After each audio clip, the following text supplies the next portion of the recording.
আসছে রোজার ঈদ ঘিরে ব্যস্ত সময় পার করছেন পোশাক ব্যবসায়ীরা। রমজানের আগে থেকেই রাজধানীর পুলিশ প্লাজা শপিং মলে বাহারি পোশাকের পসরা সাজিয়েছেন ব্যবসায়ীরা। এই ঈদে মেয়েদের বাহারি পোশাকের মতো ছেলেদের পোশাকের ডিজাইনেও এসেছে পরিবর্তন, আর পণ্যের ভিন্নতায় দামের মাত্রায়ও এসেছে কম বেশি। আসলে আমি এখানে একটা বেল্ট আর একটা শু, দুইটাই বাইরের প্রোডাক্ট আর কি, ফরেন প্রোডাক্ট, তো ভালো মোটামুটি এই দুইটা জিনিসই নিয়েছি আর কি। আগে শুরু করেছি প্রথমত মেইনলি এটা রোজার মাস, হ্যাঁ, আর অ্যাকচুয়ালি সানডে আমার অফ থাকে, কাজকর্ম সানডে অফ থাকে, যে কারণে একটু আগেই শুরু করা।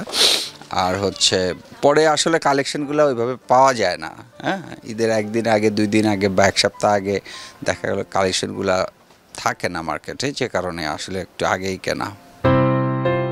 রোজার শুরুর দিকে শপিং মলে তেমন কোনো ক্রেতা নেই, তবে ঈদের কেনাকাটা 15 রোজার পর থেকে ধীরে ধীরে জমতে শুরু করবে বলে জানিয়েছেন এক ব্যবসায়ী। প্রথমত বাচ্চাদেরটা আগে কিনে সবাই, তারপরে লেডিসগুলি কিনে। আমাদের তো মেন্স আইটেম এটা আমাদেরটা শুরু হবে 15 রোজার পর থেকে, এখনও আমাদেরটা পুরোপুরি শুরু হয়নি, তো আশা করি আমাদেরটা ভালো হবে। মাশাআল্লাহ এখন টুকটাক চলতেছে, টুকটাক করে আমাদের এখন এগোতে হইতেছে।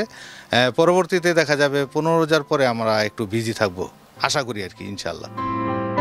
এদিকে শপিং মলটির সভাপতি জানিয়েছেন, ঈদকে সামনে রেখে সকল প্রকার আয়োজন শুরু করা হয়েছে। মার্কেটের সবচেয়ে বড় একটা বৈশিষ্ট্য হলো 100% ফিক্সড প্রাইসের মার্কেট। এখানে কেনাকাটায় খুব স্বাচ্ছন্দ্য ফিল করে মানুষ, কেন আমাদের যারা ক্রেতা আছে, দর্শনার্থী আছে, পাশাপাশি আবার এখানে কোনো সময়ের অপচয় হয় না।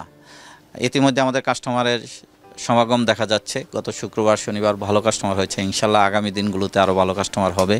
আমাদের এখানে যে ব্যবসায়ীরা আছে তারা প্রচুর পরিমাণে মানসম্পন্ন পণ্য এখানে রেখেছেন কাস্টমারদের চাহিদা মোতাবেক। বর্তমান ট্রেন্ড অনুসারে আশা করছি যে এটা খুব ভালো হবে ইনশাল্লাহ। তিনি আরও জানান, নিরাপত্তার দিক দিয়ে কোনো প্রকার কমতি রাখা হয়নি। আসলে নিরাপত্তা বলতে গুলশানে এরিয়াতে shopping mall, police plaza Concord shopping mall, আর যেহেতু এটা পুলিশের কল্যাণ ট্রাস্টের একটা মার্কেট, সর্বোচ্চ নিরাপত্তা পুলিশ যেহেতু বাংলাদেশের নিরাপত্তা দেয়, সেই হিসাবে সর্বোচ্চ নিরাপত্তা এই পুলিশ প্লাজা কনকর্ডে আছে। আমাদের এখানে আপনারা জানেন প্রতি মাসে একদিন এই ফায়ার ফাইটিংয়ের টিম আসে এবং আমাদেরকে নিয়ে তারা একটা ট্রেনিংয়ের ব্যবস্থা করেন এবং এটার প্রশিক্ষণের ব্যবস্থা করেন। সব মিলে আমরা মনে করি এ ব্যাপারে আমরা যথেষ্ট সতর্ক আছি এবং প্রয়োজনীয় ব্যবস্থা নেওয়ার জন্য প্রয়োজনীয় ব্যবস্থাগুলো আমাদের কাছে আছে।